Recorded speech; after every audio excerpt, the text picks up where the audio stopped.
Hello students, welcome to our channel Study World. Today we will continue our chapter number 10, Safety and First Aid Part 3rd. Animal bites. Bites and scratches of animal can be very painful. Animal के bite और scratches बहुत ही painful होते हैं. First, wash the wound immediately with the soap and running water. हमें सबसे पहले उस wound को running water और soap से धो देना चाहिए. Second, apply N antiseptic lotion on the wound and cover it with a clean cloth. फिर उसके ऊपर एंटीसेप्टिक लोशन लगाना चाहिए और उसे एक क्लीन क्लोथ से कवर करना चाहिए. Third, bites of some animals such as dogs and monkeys can cause a dangerous disease. कुछ एनिमल्स के बाइट्स जैसे डॉग्स और मंकी के बहुत ही डेंजरस होते हैं, उसके कारण बहुत ही डेंजरस डिजीजेस होती है. Called rabies. Visit a doctor to find out if anti rabies injections are necessary. हमें डॉक्टर के पास जाना चाहिए और पता लगाना चाहिए कि कई एंटी रेबीज इंजेक्शन ज़रूरी तो नहीं. Snake bite. All snakes are not poisonous but the bite of a poisonous snake can be very dangerous. सारे स्नेक्स जहरीले नहीं होते, लेकिन किसी एक जहरीले स्नेक की जो बाइट है वो बहुत ही डेंजरस होती है. Most snake bite can be treated if the victim receive treatment at the earliest. बहुत सारे स्नेक बाइट का ट्रीटमेंट हो जाता है अगर हम उस विक्टिम को जल्दी से एक प्रॉपर ट्रीटमेंट दे दें. First, if someone is bitten by a snake keep the person calm. अगर किसी को अगर स्नेक ने काटा है तो उस पर्सन को सबसे पहले शांत रखना चाहिए. Do not allow the victim to walk. हमें उस पर्सन को चलने नहीं देना चाहिए. Second, keep the affected limb below the heart level to reduce the flow of venom.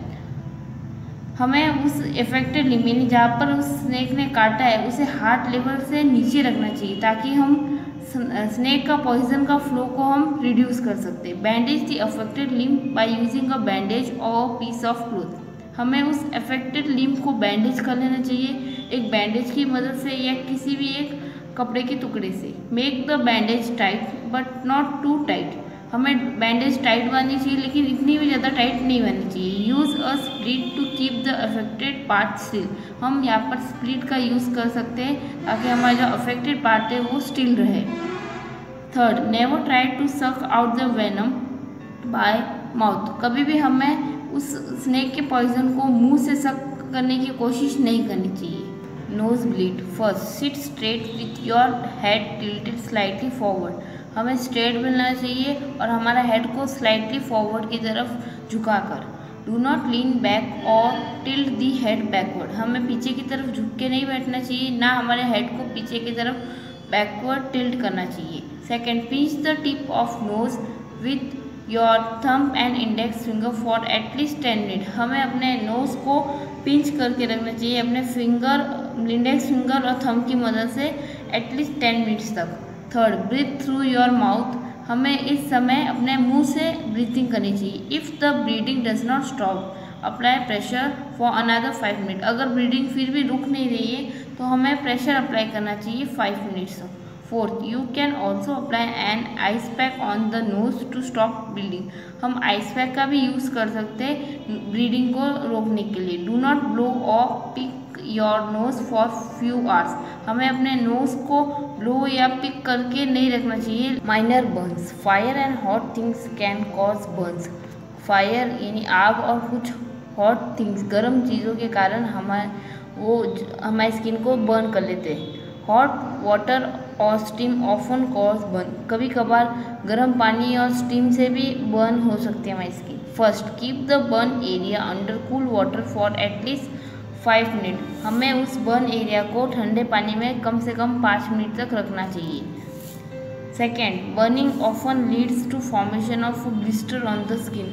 कभी कभार जलने के कारण हमारी स्किन के ऊपर ब्लिस्टर्स भी बनते हैं. ब्लिस्टर का मतलब वो हमारी स्किन का एरिया जो जल जाता है उसके ऊपर वो एरिया स्वेलन हो जाता है और उसमें कुछ लिक्विड भर जाता है.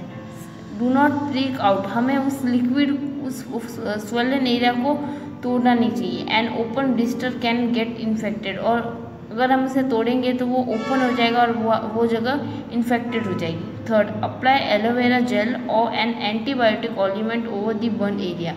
हमें उस एरिया पर एलोवेरा जेल या कोई भी एंटीबायोटिक ऑलिमेंट लगा लेना चाहिए उस बर्न एरिया पर. Cover the light burn lightly with a gauze bandage, हमें उस बर्न एरिया को हल्का सा गॉज बैंडेज से कवर करना चाहिए। Fainting, fainting is the temporary loss of consciousness.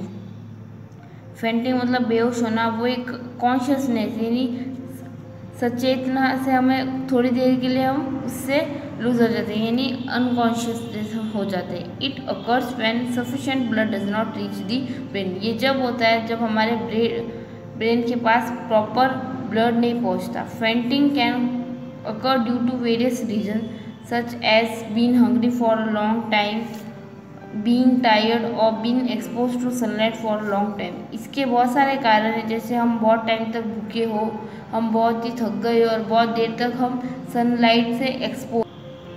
First, if a person faints make her और him lie down flat with feet slightly elevated. अगर कोई किसी भी पर्सन फेंट हो जाता है, बेहोश हो जाता है, तो उस पर्सन को हमें फ्लैट एरिया में और उसके फीट को हाइटली एलिवेटेड करके सुला देना चाहिए, लाई डाउन कर लेना चाहिए। Second, लूजन and tight clothing and make the surrounding well ventilated. उसके अगर क्लोथिंग टाइट हो तो उसे हल्का सा लूजन कर लेना चाहिए और उसके सराउंडिंग को वेल वेंटिलेटेड यानी हवादार बनाना चाहिए। The fainting spell should pass away in a minute और 2 मिनट। फेंटिंग यानी बेहोश वो ज़्यादा से ज़्यादा 1 मिनट या 2 मिनट के लिए ही होना चाहिए। If the person remain unconscious for more than 2 और 3 minutes call a doctor immediately. अगर कोई भी पर्सन अनकॉन्शियस 2 या 2 से ज़्यादा मिनट्स के लिए रहता है तो हमें उस टाइम पे डॉक्टर को इमीडिएटली कॉल कर बुला देना चाहिए। Heat stroke, heat stroke can cause by exposure to extreme heat and humidity. Heat stroke जब होता है जब हम एक्सट्रीम हीट यानी बहुत ही कड़कती धूप और ह्यूमिडिटी से डायरेक्ट कांटेक्ट में हो। एक्सपोजर का मतलब बीइंग ओपन टू वेदर और to a substance. A heat stroke cause a person to lose a lot of water and minerals from the heat stroke के कारण उस पर्सन के बहुत सारा जो वाटर और मिनरल्स लूज हो जाता है, कम हो जाता है बॉडी, रिजल्टिंग इन डिहाइड्रेशन, जिसके कारण डिहाइड्रेशन हो जाता है। The person develop severe headache, dizziness and may have very high fever. उस पर्सन को बहुत ही सीवियर हेडेक यानी बहुत ही तेज सर दर्द होता है, डिजीनेस होता है और कभी कभार बहुत ही हाई फीवर यानी बहुत तेज बुखार भी आ जाता है। And important first aid for heat stroke is to keep the person body cool. सबसे इम्पॉर्टेंट फर्स्ट एड है हम दे किसी भी पर्सन को जो जिससे हीट स्ट्रोक हुआ है, वो ये है कि उस पर्सन की बॉडी को कूल रखे। First, make the person lie down in a shady and cool place. सबसे पहले हम उस पर्सन को एक ठंडी और छावदार जगह पर सुला दें। Rest the person feet slightly, और उस पर्सन की जो फीट है उसे हल्का सा उठा दें।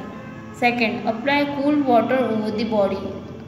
हम उसके बॉडी के ऊपर ठंडा पानी भी अप्लाई कर सकते हैं। You can put ice pack on head, neck and under armpit. हम उसके हेड, नेक और आर्मपिट्स पे आइस पैक भी लगा सकते हैं। Fan the person to lower the body temperature. हम उस पर्सन को हवा दे, फैन दे ताकि उसके बॉडी का टेम्परेचर कम हो जाए।